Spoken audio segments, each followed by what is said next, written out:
Olá, bom dia para você, para os nossos amigos queridos que são fiéis aqui, estão conosco toda manhã e que são fiéis a Deus, porque quem pediu para fazer o ano bíblico foi o próprio Deus. Peça às pessoas da sua casa, mande para os seus amigos, dê de presente de Natal a oportunidade de estudarem o ano bíblico. Fala para eles entrarem nesse canal e fazer o ano bíblico a partir de janeiro. Todos os dias nós temos o ano bíblico gravado o ano todo. É oportuno isso, é nossa oportunidade de, pela graça e poder de Deus, ler a Bíblia antes de Jesus voltar. Eu vou orar com você agora. Santo Deus e amado Pai, nos ajude, Senhor, a cumprir a Tua vontade. Não nos permita desistir, Senhor. Ajuda-nos a estarmos entre aqueles que o Senhor disse: ao que vencer, dar-lhe-ei que se assente comigo em meu trono. Em nome de Jesus. Amém. O seu programa A Tocha está começando.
Nosso estudo de hoje tem uma questão importante. Quem é o pior inimigo do homem e como vencê-lo?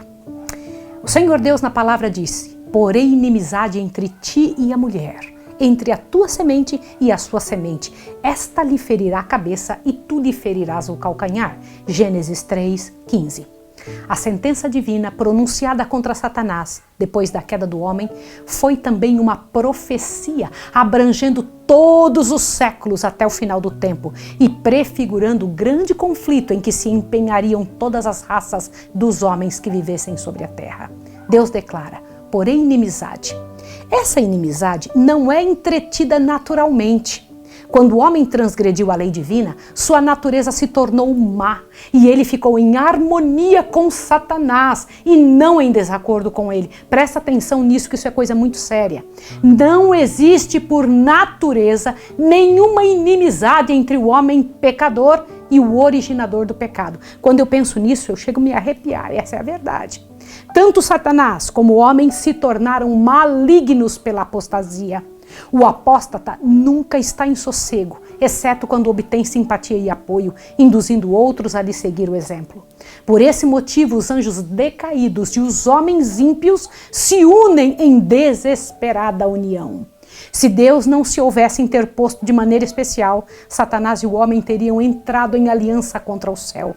E ao invés de alimentar inimizade contra Satanás, toda a família humana se teria unido em oposição a Deus. Isso é muito sério. Já parou para pensar que seriedade isso? Foi porque Deus interviu, é que nós temos algum desejo de servir a Deus. Todos os nossos sentimentos de vontade de servir ao Senhor vêm de Jesus, não são do nosso próprio coração, não nasceram conosco, não é natural de nós. Observe isso que eu vou lhe mostrar agora. Olhe bem.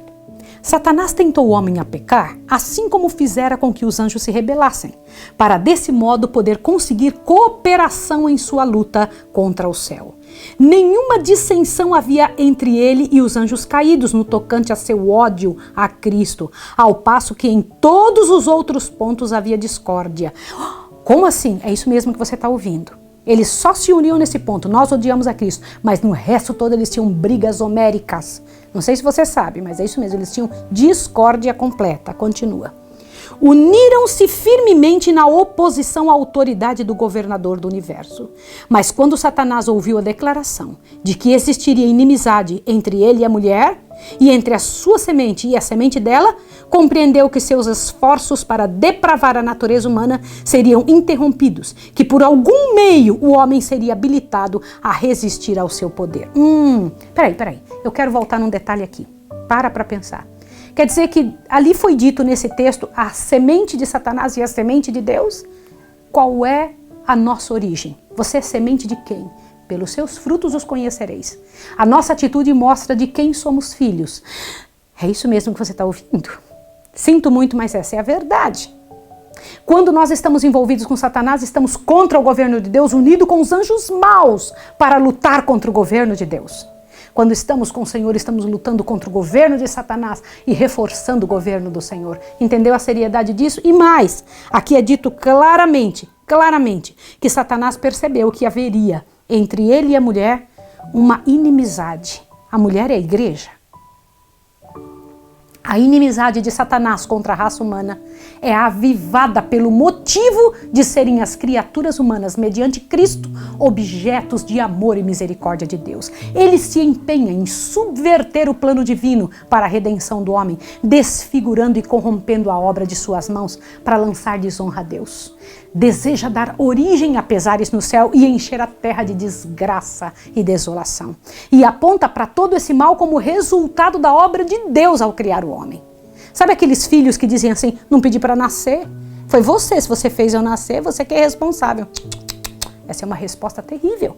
É a graça que Cristo implanta na alma que cria no homem a inimizade contra Satanás. Sem essa graça que converte e esse poder renovador, o homem continuaria cativo de Satanás, como servo, sempre pronto a executar-lhe as ordens.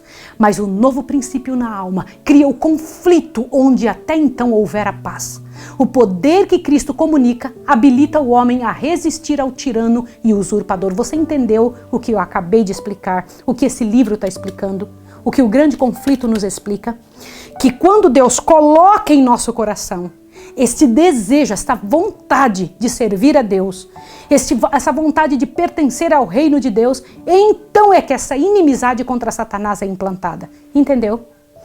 O poder que Cristo comunica habilita o homem a resistir ao tirano e usurpador. Quem quer que se ache a aborrecer o pecado em lugar de o amar, que resista a estas paixões que tem dominado interiormente e as vença, evidencia a operação de um princípio inteiramente de cima. Não é do nosso coração, é de cima. Não vem de nós, é de Deus. O antagonismo que existe entre o Espírito de Cristo e o de Satanás revelou-se na maneira muito flagrante com que o mundo recebeu a Jesus. Não foi tanto porque ele aparecesse sem riquezas, pompas ou grandiosidades mundanas que os judeus foram levados a rejeitá-lo. Viam-no possuir poder que faria mais do que compensar a falta dessas vantagens exteriores. A pureza e a santidade de Cristo, porém, valeram-lhe o ódio dos ímpios. Sua vida de renúncia e impecável devotamento era perpétua reprovação a um povo orgulhoso e sensual. Foi isso que provocou inimizade contra o Filho de Deus. Satanás e os anjos caídos uniram-se aos anjos maus da época de Cristo. Todas as energias da apostasia conspiraram contra o campeão da verdade. É manifesta em relação aos seguidores de Cristo a mesma inimizade demonstrada para com o Mestre. Quem quer que veja o caráter repelente do pecado e na força do alto resista à tentação, certamente suscitará a ira de Satanás e dos seus súditos. Ódio aos puros princípios da verdade e opróbio e perseguição a seus defensores existirão enquanto houver pecado e pecadores. Os seguidores de Cristo e os servos de Satanás não podem harmonizar-se. O agravo da cruz não cessou. Todos os que piamente querem viver em Cristo Jesus, o que diz o texto?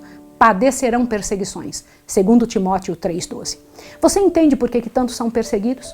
Você compreende por que é que quando você tenta fazer o certo, você começa a sofrer uma série de misérias, uma série de reprovações, um monte de gente reclamando? Já percebeu que as pessoas, olhe bem o que eu vou te falar, ninguém chega para quem está fumando e fala, olha, não fume, você vai ficar doente. Não, é raro você encontrar isso. Mas agora quando alguém começa a ser vegetariano, o pessoal, mas você vai ficar doente, que absurdo, isso não é assim?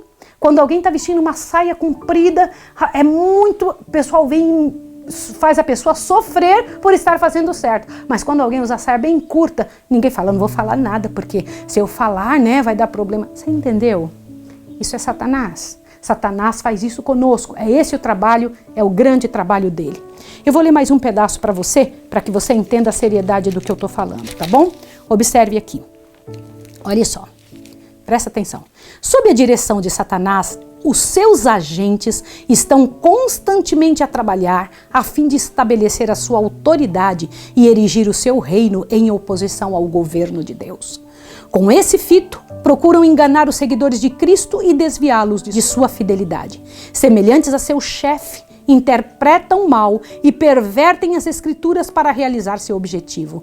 Assim como Satanás se esforçou para lançar a ignomínia sobre Deus, seus agentes procuram fazer o mal ao povo do Senhor. O Espírito que matou a Cristo impele os ímpios a destruir seus seguidores. Tudo isto está prefigurado naquela primeira profecia.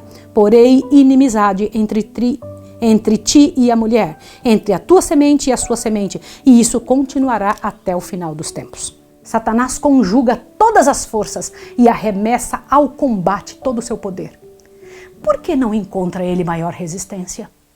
Por que são os soldados de Cristo tão sonolentos e indiferentes? É porque entretêm tão pouca verdadeira comunhão com Cristo, porque se acham tão destituídos de seu espírito. O pecado não lhes é repelente e aborrecível, como era a seu mestre. Não o enfrentam como fazia Cristo, com resistência decidida e resoluta.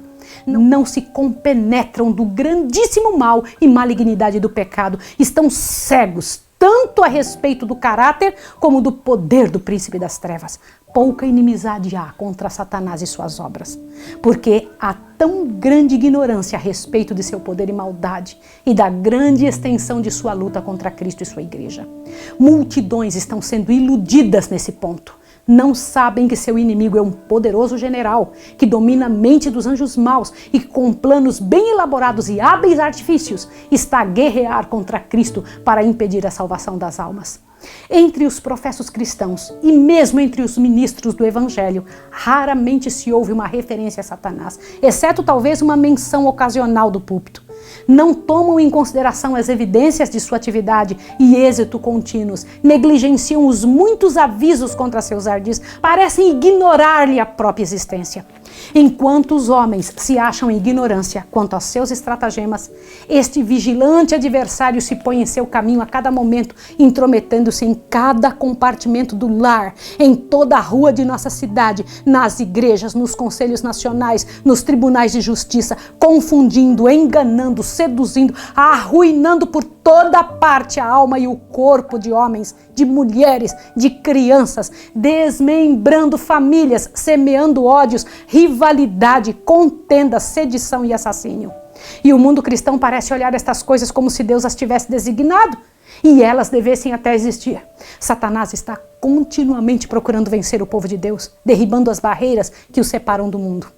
O antigo Israel foi enredado no pecado quando se aventurou à associação proibida com os gentios.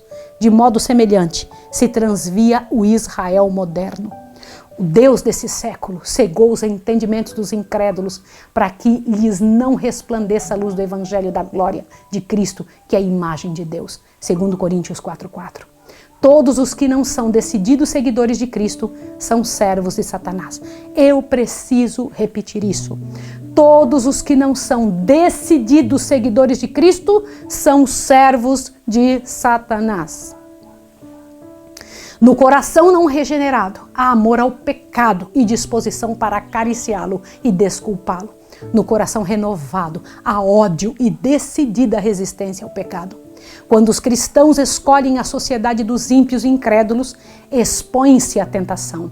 Satanás esconde-se das vistas e furtivamente estende sobre os olhos deles seu véu enganador. Não podem ver que tal companhia é calculada a fazer-lhe mal. Calculada. Irmãos, você tá entendendo, vocês estão entendendo isso? Satanás calcula, eu vou mandar essa pessoa para essa vida com esse intuito, vou mandar essa pessoa para essa família, vou mandar essa pessoa para essa moça, para esse rapaz. Ele sabe, ele calcula para fazer mal para a pessoa.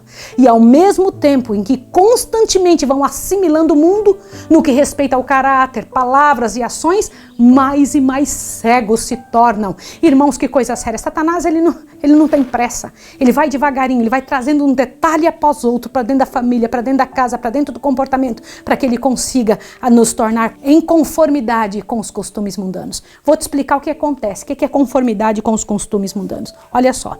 A conformidade aos costumes mundanos converte a igreja ao mundo, jamais converte o mundo a Cristo. Você ouviu isso? Algumas vezes as pessoas dizem assim, não, eu vou deixar entrar na igreja essa coisinha aqui que é para trazer os jovens. Engano! Ouça, vou ler de novo, você precisa ouvir isso. A conformidade aos costumes mundanos converte a igreja ao mundo, jamais converte o mundo a Cristo. A familiaridade com o pecado inevitavelmente o fará parecer menos repelente. Permita seus filhos a estarem sempre com o TikTok na mão, com o celular na mão, com essa quantidade absurda de exposição à mídia suja, e você rapidinho vai ver que eles vão deixar de gostar da palavra de Deus. Aquele que prefere associar-se aos servos de Satanás, logo deixará de temer o Senhor deles. Quando no caminho do dever somos levados à prova, como foi Daniel na corte do rei, podemos estar certos de que Deus nos protegerá. Mas se nos colocarmos sob tentação, mais cedo ou mais tarde cairemos nele. Sabe essa pessoa que vai todo dia um pouquinho lá no local do pecado, um pouquinho e vai de novo, fala, eu não caí, eu tô seguro, eu tô no controle. Mentira, um dia Satanás vai te levar. Ele sabe que ele vai te levar. Um dia Satanás vai fazer você cair tão fundo que você não tem mais para onde ir. O tentador frequentemente opera com muito êxito por meio daqueles de quem menos se suspeita estarem sob seu domínio. Os possuidores de talento e educação são admirados e honrados, como se estas qualidades pudessem suprir a ausência do temor de Deus ou torná-los dignos de seu favor. O talento e a cultura, considerados em si mesmos, são dons de Deus, mas quando se faz com que eles preencham o lugar da piedade, quando em vez de levar a alma mais para perto de Deus, a afastam dele, tornam-se então uma maldição e laço. Prevalece entre muitos a opinião de que tudo que se mostra como cortesia ou polidez deve em certo sentido pertencer a Cristo. O diabo também é polido, o diabo sabe mandar gente educada, nunca houve erro maior. Estas qualidades deveriam aformosear o caráter de todo crente, pois exerceriam influência poderosa em favor da verdadeira religião, mas devem ser consagradas a Deus ou serão também um poder para o mal. Muito homem de intelecto, cujas maneiras agradáveis, que não se rebaixaria ao que comumente é considerado um ato imoral, não passa de um instrumento polido nas mãos de Satanás. O caráter insidioso, enganador de sua influência, o exemplo, torna o inimigo mais perigoso da causa de Cristo do que aqueles que são ignorantes e não têm cultura. Mediante oração fervorosa e confiante em Deus, Salomão obteve a sabedoria que provocou o assombro e admiração do mundo todo. Mas quando, porém, se desviou da fonte de sua força e passou a confiar em si mesmo, caiu presa de quem? Da tentação. Então as maravilhosas faculdades concedidas ao que foi o mais sábio dos reis apenas o tornaram um agente mais eficaz do adversário das almas. Foi verdade isso ou não foi? Isso é assim, é desta forma. Observe agora, por favor, mais este pedacinho. Conquanto Satanás procure constantemente cegar a mente dos cristãos para este fato, jamais se esqueçam eles de que não têm que lutar contra a carne e o sangue, mas sim contra os principados, contra as potestades, contra os príncipes das trevas deste século, contra as hostes espirituais da maldade nos lugares celestiais. Efésios 6:12. Através dos séculos está a soar até o nosso tempo o aviso inspirado. Sede sóbrios, vigiai, porque o diabo, vosso adversário, anda em derredor, bramando como leão, buscando a quem possa tragar. 1 Pedro 5:8. Revestivos de toda a armadura de Deus, para que possais estar firmes contra a astuta cilada do diabo. Efésios 6:11. Desde os dias de Adão até os nossos tempos, nosso grande inimigo tem estado a exercer seu poder de oprimir e destruir. Está hoje a preparar-se para sua última campanha contra a igreja. Todos os que procuram seguir a Jesus terão de batalhar contra esse implacável adversário. A luta está na nossa frente, irmãos. Quanto mais aproximadamente o cristão imitar o modelo divino, tanto mais certo fará de si um alvo para os ataques de Satanás. Todos os que estão ativamente empenhados na causa de Deus, procurando desvendar os enganos do inimigo, do maligno e apresentar a Cristo perante o povo, estarão habilitados a aderir ao testemunho de Paulo, no qual ele fala em servir ao Senhor com toda humildade de espírito, com muitas lágrimas e tentações. Satanás assaltou a Cristo com as suas mais cruéis e sutis tentações. Foi, porém, repelido em cada conflito. Aquelas batalhas foram travadas em nosso favor. Aquelas vitórias nos tornam possível vencer. Cristo dará força a todos os que a busquem. Sem o consentimento próprio, ninguém poderá ser vencido por Satanás. Aleluia! O tentador não tem poder para governar a vontade ou forçar a alma a pecar. Pode angustiar, mas não pode contaminar. Pode causar agonia, mas não aviltamento. O fato de Cristo ter vencido deve incutir em seus seguidores coragem para combater varonilmente na peleja contra o pecado e contra Satanás. É poder de Deus, é possível vencer. Irmãos, em nome de Jesus, vamos cair na rocha. Vamos cair diante do Senhor, vamos pedir forças ao Senhor. Peça forças hoje, caia de joelhos agora, assim que você desligar este estudo. Assim que você desligar agora, em nome de Jesus, caia de joelhos e peça forças. O Senhor Deus vai te ajudar. Nosso estudo de amanhã vai falar sobre os invisíveis defensores dos homens. Você vai estudar sobre os anjos, como é a relação dos anjos com os homens. Agora eu vou orar com você. Santo Deus e amado Pai, nos abençoe na Tua graça. Precisamos de força Tua, Senhor. Queremos ter a Tua natureza. Senhor, queremos ter inimizade contra Satanás. Em nome de Jesus. Amém, Senhor. Deus abençoe você e até amanhã.